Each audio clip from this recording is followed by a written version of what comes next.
अब जो लोग सुनते हैं उन रहते हैं उनको तो पता है भक्तमाल जी क्या है, पर जो लोग नए जुड़े हैं उन्हें लगेगा कि भक्तमाल क्या है। तो बड़ी सरल भाषा में सरल ढंग से हम लोग उस चीज को समझेंगे कि भक्तमाल क्या है और भक्तमाल सुनने की आवश्यकता क्या है। भागवत के माध्यम से हम भगवत चरित्र तो सुनते हैं, पर भक्तमाल के द्वारा भक्तों के चरित्र सुनना है। और जब तक भक्तों के चरित्र नहीं सुनेंगे तब तक किसी के शुष्क हृदय में सरसता आ ही नहीं सकती। भक्ति प्राप्त करने के लिए यदि जितने भी साधन भक्ति प्राप्ति के हैं, योग हो, यज्ञ हो, ध्यान हो, आदि आदि जितने साधन हैं, उन सभी साधनों में सबसे श्रेष्ठ और सरल साधन है भक्तों के चरित्र श्रवण करके और उसमें गोता लगाना, भगवत कथा सुनना और भक्तों के चरित्र सुनना। क्योंकि भक्त चरित्र जब हम सुनेंगे तो हमें पता चलेगा कि कैसे कैसे भक्त हुए और भगवान की उन पर कैसे कैसे कृपा हुई, तभी तो पता चलेगा। पहले तो हम भक्तों को समझेंगे कि भक्तों ने कैसे भगवान को रिझाया, कैसे उनसे लाड़ लड़ाया, कैसे उनको प्रसन्न किया, भजन की रीति क्या है, भजन कैसे करना चाहिए, भगवान को कैसे प्रसन्न करना चाहिए, भगवान प्रसन्न किस चीज से होते हैं, किस भक्त पर किस कारण से रीझ गए, तो भक्तों के चरित्र से ही तो ज्ञात होगा।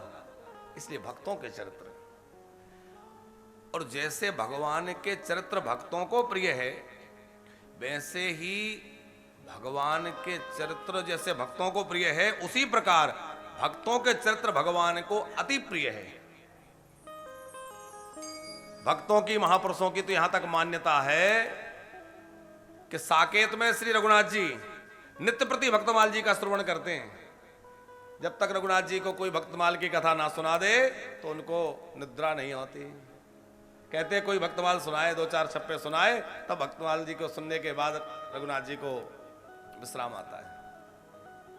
भक्तों के चरित्र भगवान को अत्यंत प्रिय है, क्योंकि भगवान स्वयं कहते हैं आम भक्त पराधीन हो, मैं भक्तों के अधीन हूं। मैं तो सर्वथा अपने भक्तों के अधीन हूं। हमारे वृंदावन के लोग गाते हैं कि ठाकुर जी कहते हैं मैं भक्तन को दास, भगत मेरे मुकुटमणि। तो भक्तमाल का अभिप्राय क्या है? एक माला, किसकी? भक्तों की। भक्तों की एक माला बनाई। भगवान को कोई तुलसी की माला चढ़ाता है, कोई पुष्पों की माला चढ़ाता है, कमल की, गुलाब की, चंपा की, चमेली की, लेकिन श्री नाभादास जी ने एक बड़ी दिव्य अनुपम माला बनाई। भक्तमाल का मतलब है भक्तों की माला। कैसी माला बनाई? बोले उसमें ऐसे सुंदर पुष्प लगाए जो कभी मुरझाए ना। वो पुष्प क्या है? बोले हैं भक्तों के चरित्र। 108 भक्तों को लेकर के और एक माला बना करके और ठाकुर जी को अर्पित की। देखो माला में 4 चीजें होती हैं। एक मणि, जो उसकी मणियां हैं, उसके अंदर धागा है, और फिर उसको बनने के बाद उसमें एक सुमेरु, और सुमेरु के ऊपर लगता है फुंदना। 4 चीजें हो जाते हैं। तो ये जो भक्तमाल है इसमें मणियां क्या है? बोले जो भक्त हैं वो मणियां हैं, और जो भक्ति है वह है वो सूत्र है जिसमें ये पुरोए गए हैं। भक्ति सूत्र है, भक्त मणियां हैं, गुरुदेव सुमेरु हैं और भगवान फुंदना है। इसीलिए नाभादास जी ने चारों का स्मरण आरंभ में किया है। भक्त भक्ति भगवंत गुरु चतुर नाम बपु एक। अच्छा माला में है 4 चीजें, पर दिखती तो माला एक ही है। बनने के बाद एक माला बन जाती है। तो चतुर नाम बपु एक, नाभादास जी कह रहे हैं कि कहने के लिए तो ये 4 हैं, पर ये 4 नहीं, ये 2 ही हैं। 4 नहीं, ये पहले इनको 4 से 2 किया और 2 से 1 कर दिया। बोले जप बे को 2 ही सुघड़ के हरि के हरिदास। 4 को 2 में किया, या तो हरि या हरि के दास, 2 में किया। और बाद में भक्तों की प्रधानता करते हुए कहा कि केवल एक सर्वोपरि भक्त है। किसी ने भगवान से पूछा बड़ा कौन है? एक बार विमर्श हुआ कि सबसे बड़ा कौन है? बोले पता किया जाए बड़ा कौन है। तो महात्माओं के बीच चर्चा चली गर्ग जी कि जो श्रेष्ठ हो उसकी पूजा की जाए। तो श्रेष्ठ कौन है, बड़ा कौन है? सबने सोचा कि भाई पृथ्वी ही सबसे बड़ी है, क्योंकि पृथ्वी सबको धारण करने वाली है, तो यही सबसे विशिष्ट है, इसलिए पृथ्वी की पूजा होनी चाहिए। वो सब पृथ्वी की पूजा करने गए। पृथ्वी बोली देखो मैं बड़ी नहीं हूं, मुझे तो शेष जी ने अपने मस्तक पे रख रखा है, और शेष जी के मस्तक पर पृथ्वी ऐसे रखी है जैसे राई का दाना रखा हो। बोले मैं कहां बड़ी, शेष जी बड़े। तो शेष जी के पास गए, बड़ी प्रसिद्ध बात है ये तो, सब बार बार आप सुनते। शेष जी से कहा आप बड़े हैं, आपकी हम सब पूजा वंदना करना चाहते हैं। सब महात्माओं ने कहा। शेष जी बोले नहीं नहीं मैं बड़ा नहीं हूं। तो बोले बड़े तो भगवान शंकर हैं जिनके गले में मैं पड़ा रहता हूं, है भुजगेंद्र हार, भगवान शंकर बड़े।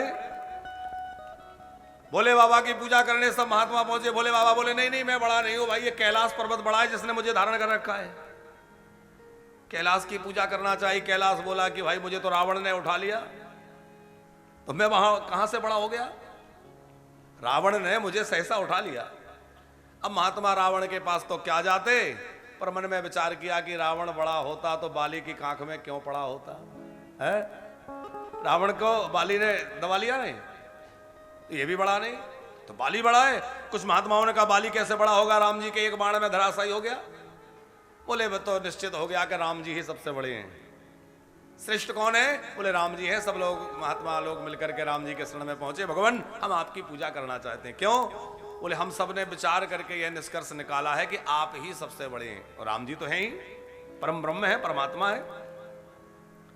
राम जी मुस्कुराए और क्या कह रहे हैं कि देखो भाई संतो, आप लोग कह रहे हैं मैं ठीक है मान लेता हूं मैं बड़ा हूं, लेकिन मैं भी तो भक्तों के हृदय में पड़ा हूं। मैं कहां बड़ा हूं, मैं तो भक्तों के अधीन हूं। अहम भक्त पराधीन हो। भगवान अपनी जो है परतंत्रता कई बार स्वीकार करते हैं, कहते हैं कि मैं तो अपने भक्तों के सर्वथा अधीन हूं। तो बड़ा कौन हुआ? बोले सबसे बड़ा भक्त हुआ। तो पहले 4 नाम लिए, भक्ति भक्त भक्ति भगवंत गुरु चतुर नाम बपू एक, और फिर कहा भजबे को दोई सुघड़ के हरिदास, एक हरि और एक हरिदास, और फिर उन 2 को भी एक में कर दिया। बोले भक्त ही सर्वश्रेष्ठ है, और उन भक्तों की माला नाभादास जी ने बनाई। अच्छा, माला में जो मोती लगे हों उसी की माला कहलाती है। रुद्राक्ष लगा है तो रुद्राक्ष माला कहलाएगी, तुलसी लगी है तो तुलसी माला कहलाएगी, मोती लगे हैं तो मोतियों की माला कहलाएगी। भले ही उसमें 4 चीजें और हैं, 3 चीजें और हैं, 4 की है। उसी प्रकार यह जो दिव्य भक्तमाल है, इसमें क्या है? बोले इसमें जो है भगवान के दिव्य चरित्र हैं, भगवान के भक्तों के दिव्य चरित्र हैं, और भगवान के भक्तों के चरित्र हैं तो भक्तों के चरित्र होने से इसका नाम भक्तमाल पड़ गया। तो पहले तो ये शब्द समझने बात जैसा है, भक्तमाल माने भक्तों की माला। ये भक्तों की माला भगवान सदा सर्वदा धारण किए रहते हैं। ये कभी कुमलाती नहीं है, इसकी सुगंध, इसका सौंदर्य कभी फीका नहीं पड़ता। सदा सर्वदा भगवान अपने प्राण प्यारे भक्तों को अपने हृदय से लगाए रहते हैं। ये भक्तों की माला। अब विचार करना यह है कि नाभादास जी कौन है।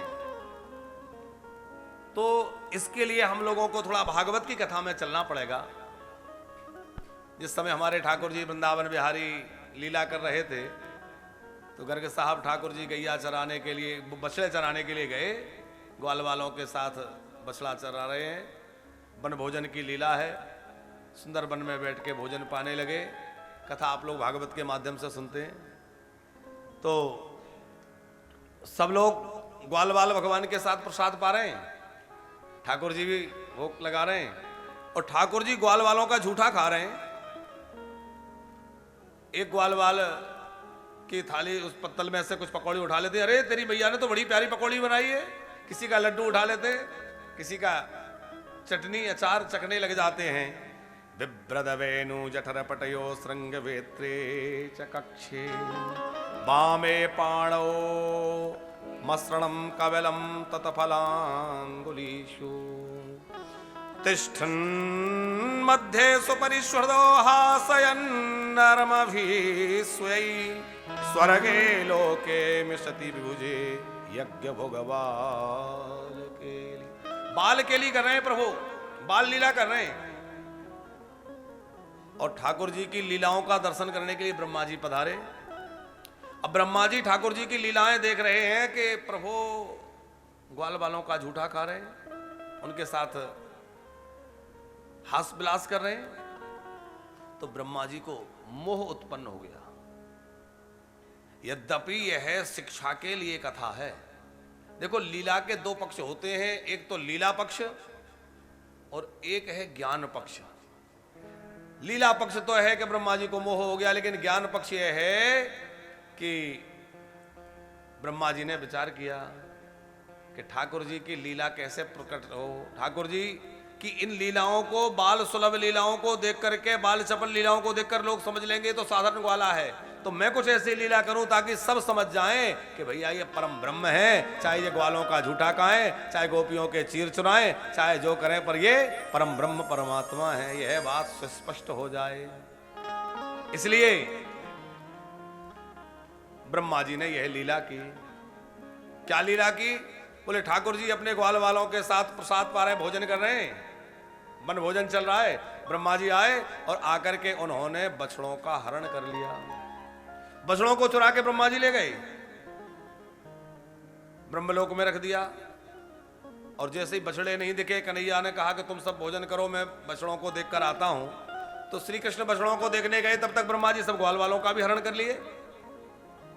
अब श्री कृष्ण ने देखा कि इधर बछड़े नहीं है, लौट के देखा यहां ग्वाले भी नहीं है, कहां गए? ठाकुर जी तो सर्वांतर्यामी है, समझ गए अरे ये तो ब्रह्मा जी की लीला है। चलो कोई बात नहीं। ठाकुर जी बड़े प्रसन्नता के साथ में अपने संकल्प से उतने ग्वालवाल, उतने बछड़े, और ग्वाल बछड़े ही नहीं, जैसी जिसकी लकुटी है, जैसा जिसका वस्त्र है, छीका है, आदि आदि, जो जैसा था वैसा ठाकुर जी स्वयं अपने से बन गई। अब ब्रह्मा जी आए, देखने के रो रहा होगा, यदि कोई साधारण बालक होगा तो रो रहा होगा, कहां गए मेरे बछड़े, कहां गए ग्वाला, कहां गए? भाग के आए तो यहां तो ग्वाला भी है, बछड़े भी हैं, और ठाकुर जी नित्य की भांति लीला कर रहे हैं। लौटकर देखा, अरे भाई मैं तो वहां छोड़कर आया था ब्रह्मलोक में सबको, ये यहां कैसे आ गए? दौड़ कर गए तो देखा वहां भी ग्वाल वाल भी हैं और बछड़े भी वहां अचेत पड़े। फिर लौट के आए तो देखा वृंदावन में सब है। अच्छा, ऐसी लीला ठाकुर जी ने क्यों की? इसका एक पक्ष और है। ठाकुर जी ने विचार किया कि वृंदावन की, ब्रज की, गोकुल की सब मैयाओं के मन में भाव आता है कि देखो कन्हैया यशोदा के पुत्र बने, ये सौभाग्य हमें कब प्राप्त होगा? कन्हैया हमारे पुत्र बन जाते हैं। जो गाय हैं जब वो कन्हैया को मैया का दूध पीते देखती हैं, आंचल के पास देखते तो क्या सोचती हैं? हमारा लाला होता तो हम भी इसको दूध पिलाते, कन्हैया हमारा लाला बन जाए। तो राम सदा सेवक रुचि राखी। ठाकुर जी तो सबकी रुचि का ध्यान रखने वाले हैं। ठाकुर जी ने विचार किया कि मैं तुम सबकी इच्छा पूर्ण करूंगा। तो असली ग्वाल वाल बछड़े तो ब्रह्मा जी से हरण करवा दिए, और सब बछड़ों के रूप में, सब ग्वालों के रूप में अब कौन है? अब श्री कृष्ण ही है। तो सब मैयाओं के लाला बन गए कि नहीं? सब गैयाओं के बछड़े बन गए, सारी गैयाओं के बछड़े बन गए, सारी मैयाओं के लाला बन गए, और सबका दुग्ध पान करके सबको वात्सल रस प्रदान किया है, सबको खूब जो है आनंद प्रदान किया है। और एक कथा महापुरुषों में प्रसिद्ध है, गर्ग जी के नंद बाबा के जो कुल पुरोहित हैं सांडिल्य जी, उन्होंने कहा कि इस वर्ष इतना बढ़िया मुहूर्त है कि ऐसा मुहूर्त आने वाले कई वर्षों तक नहीं है। इसलिए जो भी सियानी कन्याएं हैं उन सब कन्याओं का विवाह इसी वर्ष में सबका कर दिया जाए, क्योंकि वो इस रहस्य को जानते हैं कि इस समय जितने ग्वाल बाल बने हैं वो सब कौन है? साक्षात श्री कृष्ण है। तो बोले श्री कृष्ण ही सबके रूप में है, इसलिए सबका विवाह कृष्ण से हो जाए। नंद बाबा ने सब यथा योग्य वर देख करके सब बच्चियां जो वहां की ब्रजमंडल की हैं सबका विवाह उसी वर्ष में कर दिया, और सबका विवाह हो गया। तो सबका विवाह किसके साथ हो गया? बोले सबका विवाह श्री कृष्ण के साथ में हो गया। तो परदारा की बात नहीं रह गई। अब आप कदाचित ये कहें वैसे तो भगवान के लिए कोई पराया है नहीं, कोई परदारा है नहीं, क्योंकि परमात्मा तो सबके अंदर अंतरात्मा के रूप में विराजमान है, उनसे कौन भिन्न है, कोई परमात्मा से अलग है। लेकिन लीला रूप में भी देखा जाए तो ठाकुर जी का सबसे विवाह हो गया। अब ब्रह्मा जी ने 2-4 चक्कर 6 चक्कर लगाए, ऊपर नीचे समझ गए। और जैसे अपने ब्रह्मलोक में जाने वाले थे, ठाकुर जी ने एक और लीला की। ठाकुर जी ने क्या किया, बड़ी मधुर लीला है। ठाकुर जी ने देखो, सब संत भगवान पधार रहे हैं, ये है भक्तमाल भगवान की कथा कि सब संत मिलकर के श्रवण करें। संत जो खूब पधार रहे हैं, कुर्सियां और आगे कर ले या आगे कुछ गद्दे डाल ले, बाहर से लाके कुर्सी डाल ले। बोले भक्त वत्सल भगवान की, बोल संत भगवान की जय, साव भक्तन की जय हो, साव संतन की जय हो। तो वृंदावन की कथाओं में यही आनंद है, खूब संतों का दर्शन होता है और संतों की सेवा का सुख प्राप्त होता है? ये संत भगवान वृंदावन में विराज के खूब भजन करते हैं, खूब दर्शन देते हैं, खूब कृपा करते हैं। जय हो। तो हमारे वृंदावन के महापुरुष कथा सुनाते हैं गर्ग जी कि ठाकुर जी ने ब्रह्मलोक में ब्रह्मा बनकर के पहुंच गए। ठाकुर जी ब्रह्मा बनकर के ब्रह्मलोक पहुंच गए और वहां अपने पार्षदों से कह दिया कि देखो, इस समय नकली बहरूपीय बहुत घूम रहे हैं, नकली लोग बहुत घूम रहे हैं, कोई नकली ब्रह्मा आए तो घुसने मत देना। ठाकुर जी ब्रह्मा जी के पद पे ब्रह्मा बन के बैठ गए। अब असली वाले जैसे ही आए ब्रह्मा जी, द्वारपालों ने कहा कहां जा रहे हो, रोक दिया। अरे बोले हमें रोक रहे हो, हम ब्रह्मा? अरे बोले ऐसे नकली बहुत देखे, भागो यहां से। ब्रह्मा जी ने कहा तुम्हारी बुद्धि खराब हो गई, अरे हम ब्रह्मलोक के अधीश्वर ब्रह्मा हैं। अरे बोले हमारे स्वामी तो अंदर बैठे हैं, तुम तो नकली हो, बहरूपी आओ, भागो यहां से। कह रहे। अब ब्रह्मा जी परेशान हो गए कि ये क्या बात हुई, समझ गए ठाकुर जी की लीला है। ब्रह्मा जी ने आंख बंद करके देखा कि मेरे सिंहासन पर बैठा कौन है। आंख बंद करके देखते ही समझ गए कि भैया और कोई नहीं बैठा, हमारे नंद नंदन श्याम सुंदर ही ब्रह्मा के रूप में विराजमान है। अब ब्रह्मा जी प्रभु के स्वरूप को समझ गए और ब्रह्मा जी वहां से भागे, वृंदावन आए। और कहां आए, अभी आप लोगों ने 84 कोस परिक्रमा की है, हमारी माताओं ने भी की, आप लोग गए होंगे चौमुआ। चौमुआ गए थे आप लोग? शशिकला मैया चौमुआ गए थे यात्रा में? हाँ। तो चौमुआ जो जगह है वो, अब देखो वो क्या था कि ब्रजवासी सीधे साधे भोले भाले ब्रजवासी, वो ज्यादा तो जानते नहीं कि ये परमेष्टि है कि ब्रह्मा है कि विधाता है। उन्होंने कहा भैया 4 मुंह का आया है, तो ब्रह्मा जी के 4 मुंह है ना, बोले चौमुआ आया। चौमुआ आया तो वो स्थान का नाम ही चौमुआ हो गया है, चौमुहा, 4 मुंह वाले। वहां एक सरोवर है, आपने ध्यान दिया होगा। आजकल तो वो सरोवर का बढ़िया जीर्णोद्धार हो गया है और बहुत सुंदर बन गया है।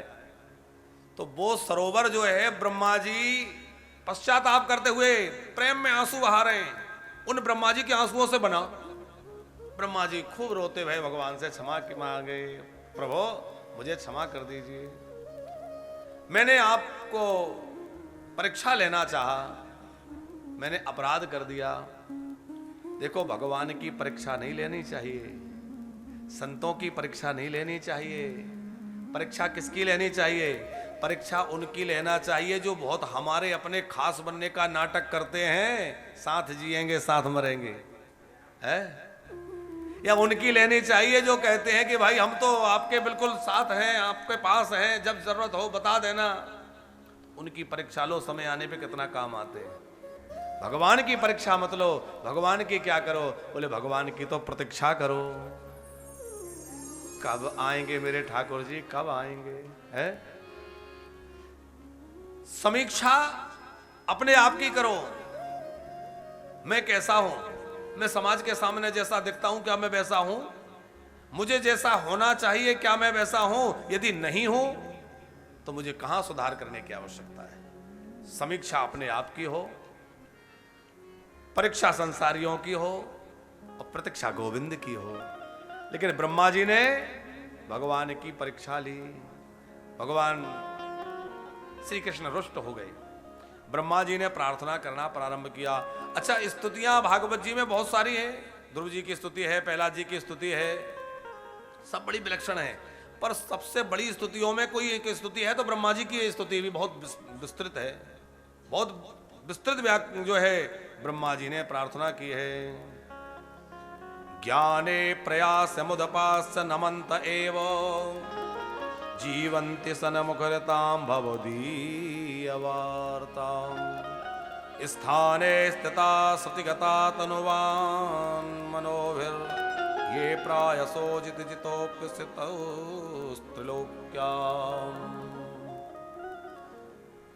ब्रह्मा जी कह रहे हैं, हे भगवान, जो केवल ज्ञान प्राप्ति के लिए प्रयत्न करते हैं और सत्संग नहीं करते, आपकी लीला कथाओं को नहीं सुनते, वो कभी इस दुस्तर संसार को पार नहीं कर पाते। हे भगवान, जो आपकी कथाओं को सुनते हैं, आपके प्राण प्यारे भक्तों की कथाओं को सुनते हैं, वो सहज ही इस भवसागर से पार हो जाते हैं। ब्रह्मा जी ने बहुत बड़ी स्तुति की। अब हम उस पर ज्यादा नहीं चलेंगे क्योंकि हम लोग भक्तमाल में चलेंगे। अभी भक्तमाल जी की भूमिका हम आपको सुना रहे हैं। नाभादास जी कौन है? तो बोले, ब्रह्मा जी ने एक बात बड़ी अच्छी कही, प्रभु, जैसे गर्भिणी मां के, गर्भवती किसी स्त्री के गर्भ में जो बालक है और वो पैर हाथ चलाता है, उसके पैर का प्रहार मैया के पेट में होता है, तो क्या मैया नाराज होती है कि ये मेरे पेट में लात मार रहा है? नाराज नहीं होती, खुश होती है। उसी प्रकार परमात्मन, हे भगवान, हे परमात्मन, ये सारी सृष्टि जो है ये आपका गर्भ ही तो है। हम आपके गर्भ में पड़े हुए जीव हैं और हमारे अपराध को आप उसी तरह क्षमा कर दीजिए जैसे एक गर्भवती नारी अपने गर्भस्थ शिशु की गलतियों पर ध्यान नहीं देती। उच्छेपणम गर्भगता सपादयो किम कल्पते मातुरदोक्षजय जागसे किमस्ति नास्ति व्यपदेश भूषितम तवास्ति कुक्षे कियदाप्यनंता। हे अनंत प्रभो, आप मेरे अपराध को क्षमा कर दीजिए। खूब ब्रह्मा जी ने स्तुति की। भगवान ने बात भी नहीं की। तो जब लौट कर बात भी नहीं की तो ब्रह्मा जी डर गए कि मैंने केवल भगवान का अपराध नहीं किया बल्कि इनके भक्तों का भी अपराध किया। इनके प्राण प्यारे जो सखा हैं, ग्वाल वाल हैं, उनको इनसे बिछो कराया, तो मैंने भक्तों का अपराध किया है। तो ब्रह्मा जी ने भक्तों से क्षमा मांगी। अहो भाग्यम नंदि गोप ब्रजौकसाम यन मित्रम परमानंदम पूर्णम ब्रह्म सनातनम। धन्य है आप ब्रजवासी जिनको परम ब्रह्म परमात्मा ऐसे सखा रूप में प्राप्त भये। क्षमा याचना भगवान से की, लेकिन भगवान ने बात नहीं की। देखो, इंद्र से भी भूल हुई और ब्रह्मा जी से भी हुई। इंद्र ने क्या किया? बोले बड़े जोर की वर्षा की, सारा ब्रजमंडल बह जाए। लेकिन भगवान इंद्र पर नाराज उतने नहीं हुए जितने ब्रह्मा जी पर हुए। क्यों? बोले इंद्र ने जो अपराध किया उसके कारण भगवान के भक्तों का और भगवान का 7 दिन तक बिल्कुल एक सामीप्य रहा। 7 दिन तक भक्त भगवान के एकदम पास बने रहे। सारी गोपियां, सारी गैया, सारी ग्वाल वाल सब एकदम समीपस्थ रहे। ठाकुर जी को लगा इंद्र ने जो किया सो किया, पर इसके कारण 7 दिन तक मेरी गोपियां, मेरे ग्वाल वाल मेरे एकदम समीप में रहे। भक्तों से मेरा सामीप्य कराया, भक्तों के निकट मुझे पहुंचाया, प्रसन्न हो गए। ब्रह्मा जी ने जो किया, अब देखा जाए तो इंद्र का अपराध बड़ा है, क्योंकि वो तो पूरे ब्रजवासियों को ही समाप्त करना चाहता था, ब्रजमंडल बह जाए, सब समाप्त हो जाए। और ब्रह्मा जी ने तो बस थोड़ी देर के लिए उनको अलग किया और समझा कि जब पता चल जाए असली है तो लौटा देंगे। लेकिन क्या किया भगवान ने? ब्रह्मा जी से बात भी नहीं की। क्यों? बोले ब्रह्मा जी को 2-4 चक्कर नीचे से ऊपर लगाने में जितना समय लगा, ब्रह्मलोक के समय की गणना अलग है, हमारे पृथ्वी लोक मृत्युलोक की समय गणना अलग है। 2-4 चक्कर आने जाने में जितनी देर में हुए उतने में तो यहां 1 वर्ष व्यतीत हो गया। भूमंडल पर 1 वर्ष बीत गया। तो भगवान को ये क्रोध आया, ये बुरा लगा कि मेरे ग्वाल वालों से, मेरे प्रिय सखाओं से, मेरे भक्तों से ब्रह्मा जी ने मुझे 1 वर्ष तक दूर कर दिया। मेरे प्राण प्यारे सखा मुझसे 1 वर्ष के लिए दूर हो गए, तो इन्होंने भक्तों से विछोह कराया है। भगवान ने बात नहीं की, और भगवान ने कहा कलयुग में तुम्हें नाभादास के रूप में जन्म लेना पड़ेगा, वहां तुम पहले जन्मांध होकर के जन्म लोगे। अभी तुम्हारी कितनी आंखें हैं? 8 आंखें हैं, 4 मुंह हैं, 8 आंखें हैं, फिर भी तुम जो है देख नहीं पा रहे हो कि मेरे प्राण प्यारे भक्तों को मुझसे अलग कर दिया। अगली बार तुम अंधे होकर के जन्मांध पैदा होगे, फिर गुरु कृपा से तुम्हें नेत्र प्राप्त होंगे, और वहां तुम जब तक भक्तों के चरित्र नहीं गाओगे तब तक तुम अपने अपराध से मुक्त नहीं होगे। तो वही ब्रह्मा जी भगवद इच्छा से भगवान के ही उस कोप के कारण इस कलिकाल में आकर के और श्री नाभादास जी के रूप में प्रकट हुए। तो भक्तमाल ग्रंथ के जो रचयिता हैं वो कौन है? देखो ऐसी कथा सुने कि याद रहे, कौन है? श्री नाभादास जी। श्री नाभादास जी कौन है? बोले ब्रह्मा जी जो भगवान के अपराध कर दिए थे, भक्तों का अपराध कर दिए, वही ब्रह्मा जी नाभादास जी के रूप में आए। और नाभादास जी के रूप में ब्रह्मा जी आए तो नाभादास जी के रूप में इनका जन्म हुआ। तो ये जन्मांध थे, इनका जन्म हुआ हनुमान वंश में। इन्होंने तो अपने ग्रंथ में भक्तमाल जी में उसका कोई वर्णन नहीं किया कि मैं किस वंश में हूं, माता पिता का परिचय नहीं दिया। लेकिन भक्तमाल के प्रधान टीकाकार जो श्री प्रियादास जी हैं, उन्होंने इसकी चर्चा की है, हनुमान वंश। तो आप जो है श्री हनुमान वंश में प्रकट हुए। अब आप लोग एक प्रश्न कर सकते हैं कि हनुमान जी का वंश कैसे? हनुमान जी तो पाल ब्रह्मचारी हैं, तो उनका वंश कैसे? तो इसके लिए बड़ी सुंदर एक रोचक कथा ये है कि महाराष्ट्र में एक बड़े ही शुद्ध विप्रकुल था, पर उस विप्रकुल में एक पंडित जी हुए, उनके यहां कोई संतान नहीं थी। तो उन्होंने हनुमान जी की पूजा की, हनुमान जी उनके इष्ट थे, हनुमान जी से आराधना की, हे हनुमंत लाल जी आप कृपा करके मेरे यहां पुत्र दे दीजिए। हनुमान जी प्रसन्न हो गए। हनुमान जी ने कहा कि तुम्हारे भाग्य में पुत्र तो नहीं है, पर तुम इतना अधिक जो है मेरा सेवा किए हो, भजन किए हो, तो मैं तुम्हें पुत्र प्रदान करूंगा। तो वही ब्रह्मा जी उनके यहाँ पुत्र बनकर आए। तो उन्होंने कहा कि मेरे पुत्र होगा तो मैं उसको तुम्हारे वंश के नाम पर ही चलाऊंगा। तो वो हनुमंत नाम से, हनुमंत वंश के नाम से चला। तो नाभादास जी का वंश हनुमंत वंश कहलाया। हनुमंत वंश में वो प्रकट हुए। श्री नाभादास जी बहुत छोटे थे और इनके पिताजी सिधार गए। देखो भगवान के भक्तों के जीवन में बहुत कष्ट आते हैं, और जीवन में कष्ट आए तो घबराना मत, क्योंकि प्रेम की मंजिल की राही कष्ट पाते हैं जरूर। उस प्रेम राह पर जो निकलेगा वो प्रेम डगर है ही ऐसी, कठिन है, लेकिन मुस्कुराते हुए जो चलता जाएगा साहब वो मंजिल पहुंच जाएगा, और एक दिन उसको इतना आनंद मिलेगा कि समेटा नहीं जाएगा।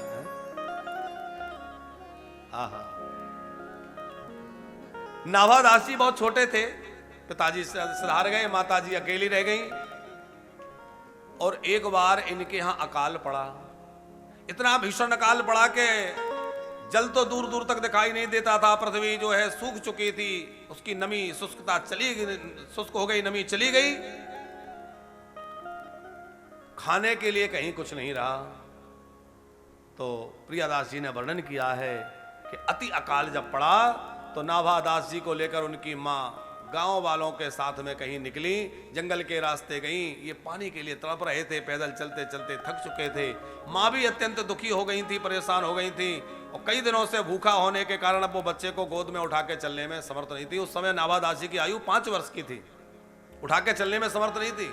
भूखा प्यासा व्यक्ति गर्मी में कितने दिन लेके किसी को चल सकता है? एक पेड़ के नीचे बिठा दिया, बेटा तू यहां बैठ, मैं कहीं कुछ खाने पीने की वस्तु कुछ मिल गई तो लेके आती हूं। मां चली गई, पर वो लौटी नहीं। अब पता नहीं क्या हुआ, उनका प्राणांत हो गया कि कहीं रास्ता भटक गई कि क्या हुआ, वो लौटकर नहीं पहुंची। अब वो घनघोर जंगल में, सुनसान स्थान में, निर्जन वन में वो 5 वर्ष का नेत्रहीन बालक, जो कहीं देख सकता ना जा सकता, छोटा सा बच्चा रो रहा था। अब बालक जब जोर जोर से रो रहा था तो बालक का रुदन ठाकुर जी ने सुना, और ठाकुर जी तो बड़े दयालु हैं। ठाकुर जी को दया आई और ठाकुर जी ने संत भेज दिए। तो ठाकुर जी ने 2 संतों को भेजा, श्री किलहदास जी और श्री अग्रदास जी। आप दोनों जो है हरिद्वार का कुंभ करके लौट रहे थे, और आप जो है आकाश मार्ग से जा रहे थे। आपने आवाज सुनी कोई बालक रो रहा है, पहुंच गए, जाकर के पूछा, बेटा कहां से आए हो? क्या पूछा? कहां से आए हो? तो नाभादास जी ने लौकिक उत्तर नहीं दिया। उन्होंने कहा, मैं नहीं जानता मैं कहां से आया हूं, क्योंकि 84 लाख योनियों के चक्र में भटकता हुआ आया हूं, तो ये तो परमात्मा के सिवा कोई नहीं जान सकता कि मैं आया कहां से हूं। कभी कहीं गया, कभी कहीं गया, कभी कहीं भटका, मैं क्या बताऊं मैं कहां से आया हूं। वो 5 वर्ष का बच्चा उत्तर दे रहा है। फिर पूछा कि तुम कौन हो? बोले, ये भी मैं नहीं बतला सकता, क्योंकि मैं शरीर का परिचय दे सकता हूं।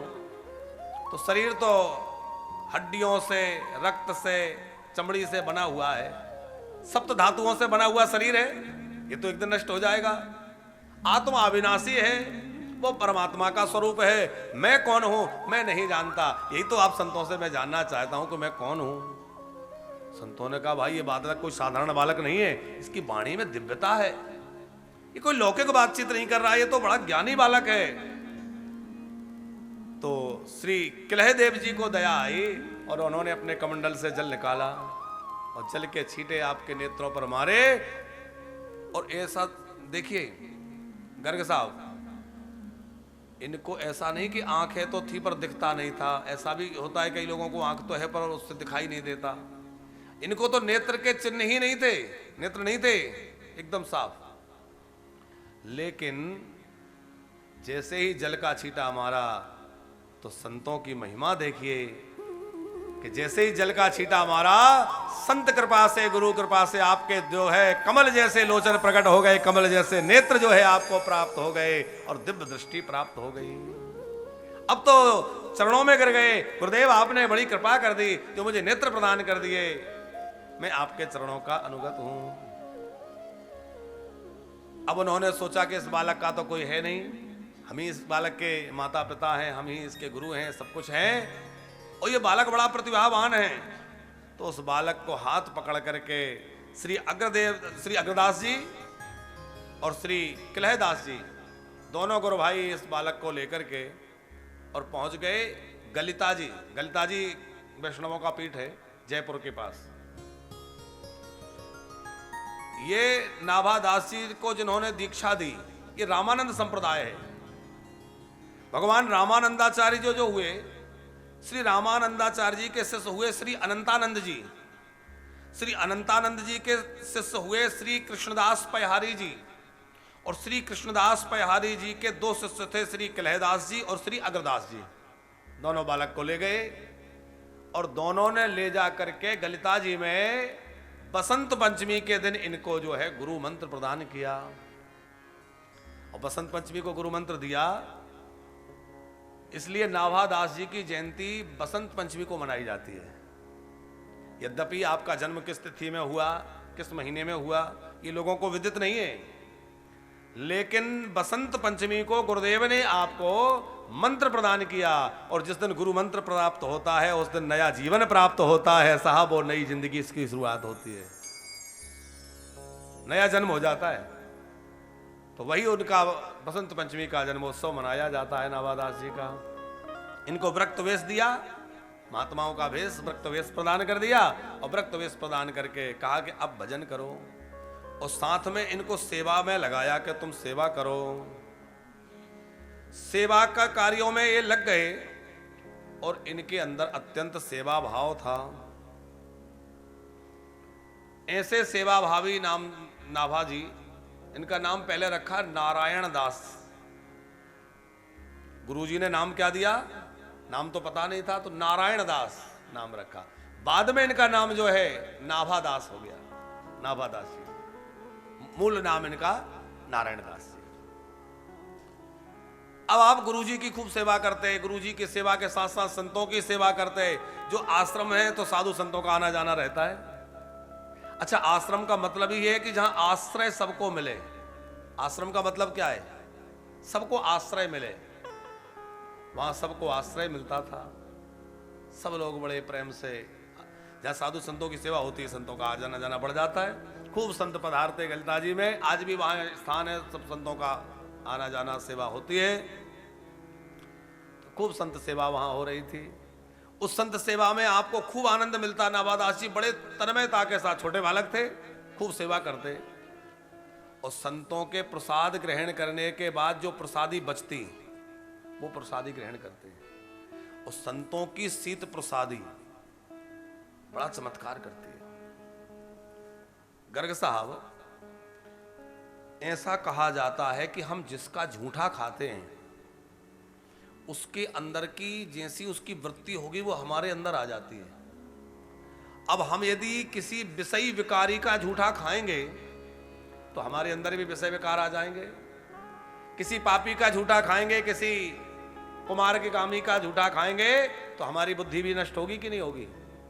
लेकिन किसी भगवत प्रेमी का, किसी भगवान के प्यारे संत का, वैष्णव का झूठा मिलेगा तो साहब हमारा भी जो है भगवत प्रेम जागृत हो जाएगा, हमारे अंदर भी भगवत प्रेम प्राप्त हो जाएगा। इसलिए संतों की सिद्ध प्रसादी ग्रहण करने का नियम है। लेकिन जहां तहां किसी का झूठा नहीं खाना चाहिए। आजकल स्थिति उल्टी है बिल्कुल।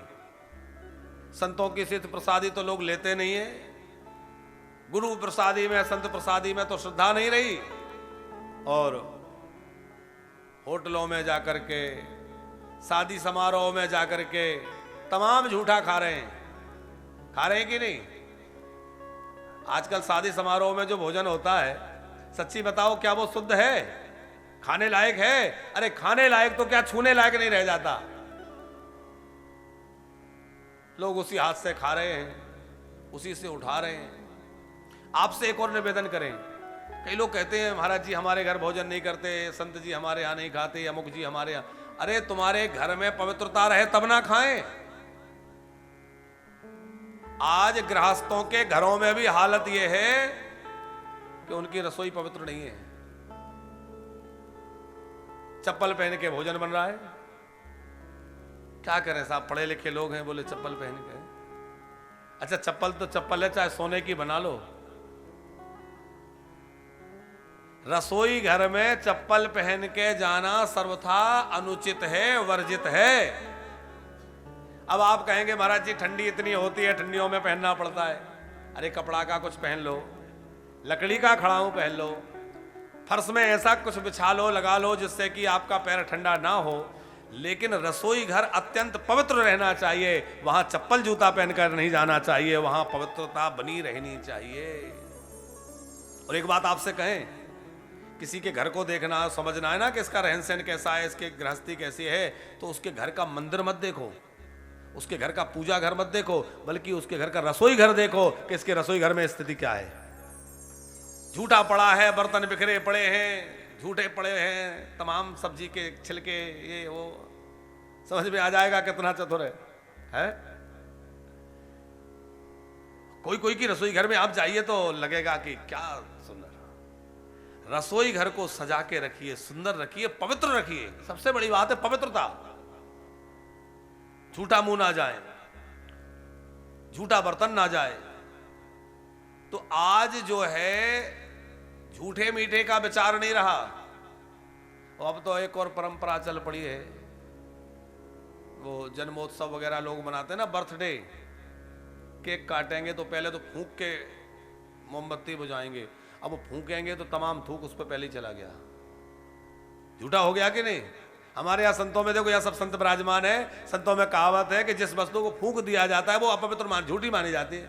दूध को फूंका नहीं जाता, अग्नि को फूंका नहीं जाता, पूजा की अग्नि, हवन की अग्नि फूंका नहीं जाता। क्यों? बोले झूठा हो जाए, थूक चला जाएगा। अब वो केक रख रखा है, उसके ऊपर मोमबत्ती उसको फूंक मार मार के बुझा रहे हैं, तो पहले झूठा हो गया। चलो वो भी ठीक है, फिर इसको चटाएंगे, फिर उसी में से उसको चटाएंगे, फिर उसी में से उसको चटाएंगे, तो पता नहीं क्या उठपटांग करते हैं। सब झूठा कर दिया कि नहीं?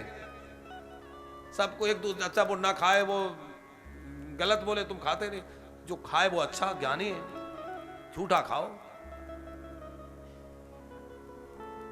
और झूठा खाने से होगा क्या? हमने आपको आरंभ में ही कहा कि भैया जैसे व्यक्ति का झूठा खाओगे वैसी चित्तवृत्ति हो जाएगी। जैसा खाओ अन्न वैसा हो। अरे हमारे यहां तो पुराने लोग साधारण भाषा में कहें जैसा खाओ अन्न वैसा हो मन। संत महापुरुषों की झूठन क्यों खानी चाहिए? वो हमने कहा आपसे कि वो भगवत प्रेमी हैं, और भगवत प्रेमी का झूठन खाओगे तो भैया भगवत प्रेम चित्त में आ जाएगा। उनकी सरलता, उनकी साधुता, उनका भगवत प्रेम। अच्छा, जिसको कोई बीमारी हो, आप ये बात तो जल्दी मानोगे नहीं, पर आप ये बताओ किसी को कोई बीमारी है और संक्रमित बीमारी है, संक्रमण हो जाता है, आप उसका झूठा खाएंगे? अरे बोले इसको तो अमुक बीमारी है, इसका झूठा खाएंगे कहीं हमें ना लग जाए। तो भैया एक बीमारी के अणु परमाणु भोजन में मिलके आपके अंदर आके आपको बीमार कर सकते हैं, तो उसके चित्त के, उसके अंतःकरण की स्थिति जो है, उसके परमाणु आपके चित्त को क्यों नहीं बिगाड़ सकते, उसके जीवन को क्यों नहीं बिगाड़ सकते? इसलिए झूठा हर किसी का नहीं खाना चाहिए। लेकिन संत महापुरुषों की प्रसादी चित्त को निर्मल बनाती है, संत महापुरुषों की प्रसादी चित्त को पवित्र करती है, इसलिए संत महापुरुषों की प्रसादी ग्रहण करनी चाहिए। और भगवान भी करते हैं। अभी ब्रह्मा जी की कथा हम लोग सुन रहे थे, वहां तो भगवान ने किया ये। इसी वृंदावन की लीला है गर्ग जी कि वृंदावन में एक माधव दास जी एक संत हुए, करील के वन में रह के भजन करते थे। पहले करील खूब थे यहाँ, अब तो करील के वन उतने नहीं रहे। तो करील कुंजों में बैठ के भजन करते थे, और वो मध्याह्न में एक ही बार निकलते कुंजों से। आश्रम में जहाँ कहीं भंडारा हुआ हो तो प्रसाद पाने के बाद साधु संत जहाँ पत्तल डाल देते हैं, उन पत्तलों में किसी की पकौड़ी रह गई, किसी की पूड़ी रह गई, किसी का कुछ थोड़ा प्रसाद छूट जाता है, उसी को एक पत्तल में झड़ा लेते हैं और इकट्ठा करके उसको ले जा करके करील वन में बैठ के पहले भगवान से कहते, अब जो भी खाओ भगवान को भोग लगा के खाने चाहिए। तो वो संतों की सिद्ध प्रसादी एक पत्तल में इकट्ठा करके ले जाते, करील वन में बैठ जाते और कहते, हे प्रभु आइए भोग लगाइए, और भगवान को भोग लगा के पा लेते। एक दिन भजन में बैठे रहे, विलंब हो गया, विलंब से गए, वो सब संतों की प्रसादी इकट्ठा करके लाए, और ला करके भगवान को भोग लगाना भूल गए और ऐसे उठा के मुंह में दे लिया। और मुंह में देते ही याद आया कि अरे आज तो मैंने भगवान को भोग ही नहीं लगाया। अब यदि मैं निगलता हूं तो अपराध ये लगेगा कि बिना भोग लगाए पा लिया, और यदि मैं निकालता हूं तो भगवान की भक्तों का अपराध होगा, क्योंकि ये भक्तों की प्रसादी है। तो यदि भक्तों की प्रसादी को मैं निकालूं तो मुंह से निकाला हुआ दोबारा तो नहीं खा सकते, तो फिर वो संत प्रसादी है उसका अनादर हो जाएगा। और निकल जाता हूं तो भगवान को बिना भोग लगाए कैसे खा लूं? अब वो इसी सोच विचार में बैठे रहे, घंटों बैठे रहे, पूरा दिन निकल गया। अगला दिन निकल गया, तीसरा दिन हुआ, बड़ी चिंतामग्न होकर बैठे, करूं क्या? नाम जप रहे थे। हमारे कन्हैया छोटे से लाल जी सामने प्रत्यक्ष रूप में प्रकट हो गए। इसी कलयुग की घटना है। ठाकुर जी प्रकट हो गए और ठाकुर जी ने मंद मंद मुस्कुराते भये बाबा की थोड़ी से हाथ लगाकर कहा, बाबा ऐसा करो, आप इस दुविधा से तब निकलोगे, आप अपने मुंह खोल दो, आपके मुंह में से थोड़ा सा अन्न लेकर के मैं भोग लगा लेता हूं, और उसके बाद आप पा लीजिए, तो दोनों बातें रह जाएंगी। अब ये बोल तो पा नहीं रहे, मुंह में ग्रास है। मन में भाव आया कि प्रभु मैं अपने मुंह से निकला हुआ निवाला आपको कैसे पवा दूं, आपको झूठा खिलाऊं? ठाकुर जी तो अंतर्यामी है, जान गए ठाकुर जी क्या बोले।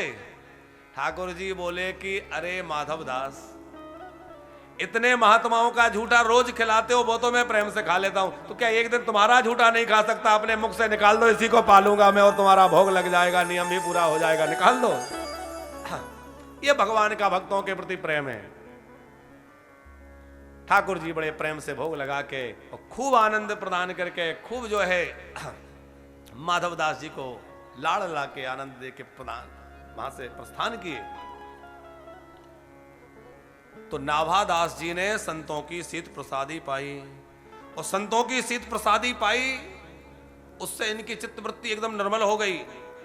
इनके अंदर ऐसी दिव्यता आ गई कि उसका क्या कहना। इतनी दिव्यता इनके अंदर आ गई गर्ग साहब,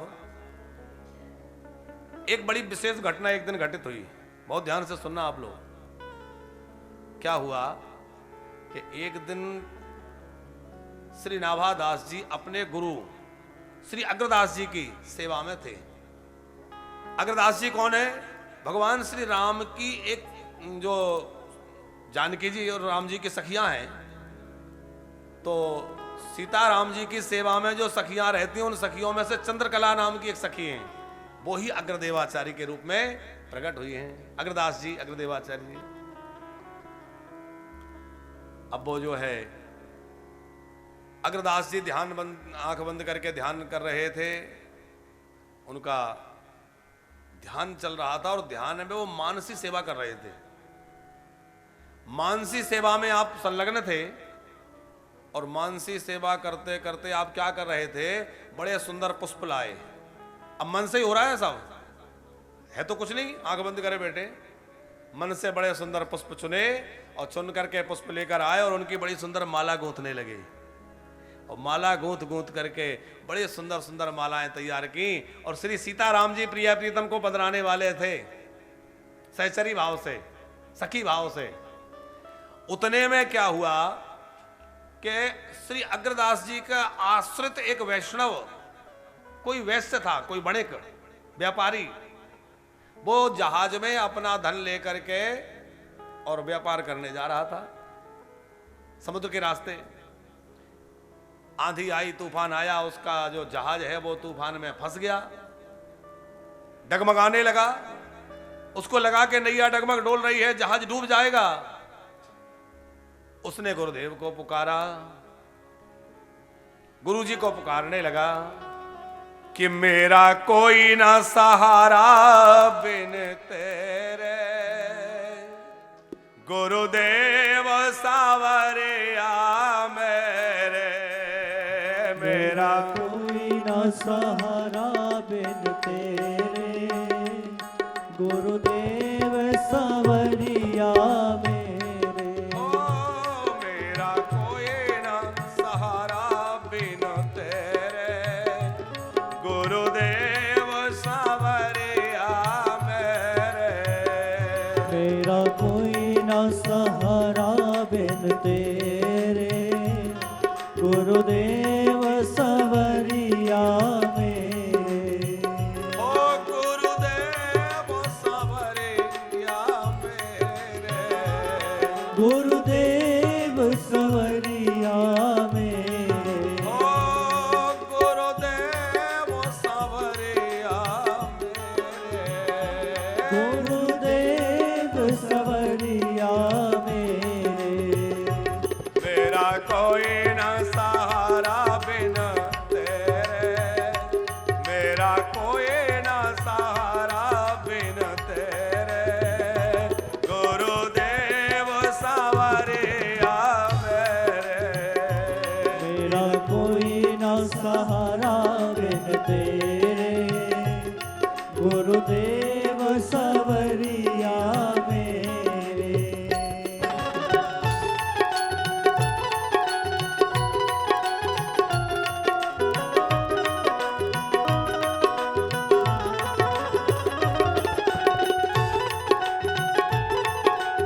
जहाज भी एक समुद्र में फंस गया था, भंवर में, और हम लोग भी भव सागर में पड़े हैं। ये भी एक सागर है, भव सागर, और ये भी सागर। अच्छा सेठ जी, समुद्र में जल तो बहुत है, पानी बहुत है, लेकिन क्या वो पानी प्यासे की प्यास बुझा पाता है?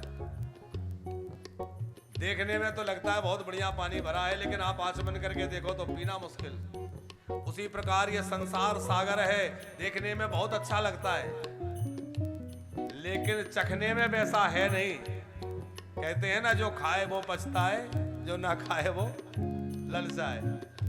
तो ये संसार सागर है, ये भी उसी तरह है, देखने में तो बहुत अच्छा लगता है, पर स्वाद लेने में वैसा नहीं है। वो भी सागर है, ये भी सागर है, उसमें भी बड़ी बड़ी तरंगें उठती हैं, और इसमें भी कभी सुख की लहर आ रही है, कभी दुख की लहर आ रही है, अनुकूलता प्रतिकूलता की लहरें चलती रहती हैं। तो वो भी सागर है, ये भी सागर है। हम इस संसार सागर में फंसे हैं। हम भी अपने गुरुदेव से प्रार्थना करें, हे गुरुदेव हमें इस संसार सागर से पार लगा दीजिए।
संसार सागर है, मनुष्य देह जो है जहाज है उस सागर को पार करने के लिए। लेकिन आप विचार करिए कि सागर को पार करना है, आपको जहाज मिल जाए तो क्या खुद चला करके पार कर सकते हैं? आपको जहाज दे दिया, समुद्र पार होना है, खुद ले जाइए। अरे समुद्र छोड़िए, कोई बड़ी नदी हो, विशाल नद है, और नौका आपको कह दे नाविक के लीजिए, आप नाव पकड़िए, ये पतवार रही, आप ले जाइए पार, तो हम लोग ले जा पाएंगे? जाने कहां डूबेगी, क्योंकि हमको उसको चलाना ही नहीं आता, जाने कहां कैसे क्या होगा। तो नौका तो मिल गई, लेकिन जब तक चलाने वाला कोई कुशल, कोई जानकार व्यक्ति ना मिले, तो बोले संसार सागर है, ये मनुष्य देह नौका है, पर वो चलाने वाला नाविक, वो मल्लाह कौन है? तो वो है गुरुदेव। गुरुदेव चलाएंगे भैया, तभी वो पार ले जा पाएंगे, वरना हमारी नौका कहां फंस जाएगी, कहां डूब जाएगी पता नहीं। इसलिए गुरुदेव का आश्रय इस भवसागर में आकर लेना है।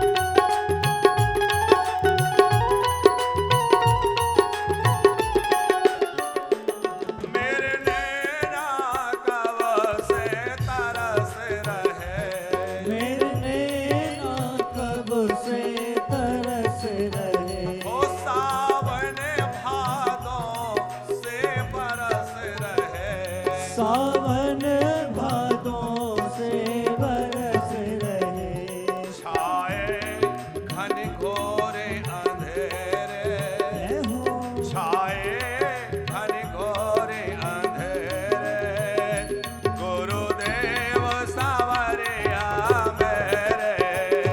मेरा कोई न सहारा बिन तेरे, गुरुदेव सावरिया मेरे। मेरा कोई न सहारा बिन तेरे, गुरुदेव सावरिया मेरे। मेरा कोई न सहारा बिन तेरे, गुरुदेव सावरिया मेरे। ओ गुरुदेव सावरिया मेरे, ओ गुरुदेव सावरिया मेरे। ओ गुरुदेव सावरिया मेरे। ओ गुरुदेव सावरिया मेरे।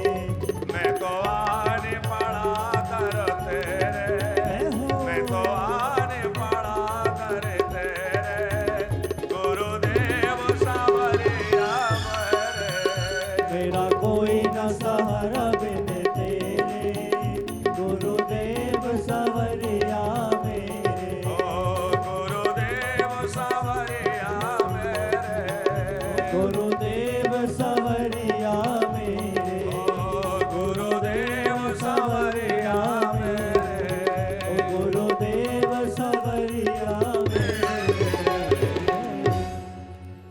नैया भंवर में आन फंसी, नैया भंवर में आन फंसी, मैं तो आन पड़ा दर तेरे। मैं तो आने पड़ा घर तेरे। ओ गुरुदेव सावरिया मेरे। ओ गुरुदेव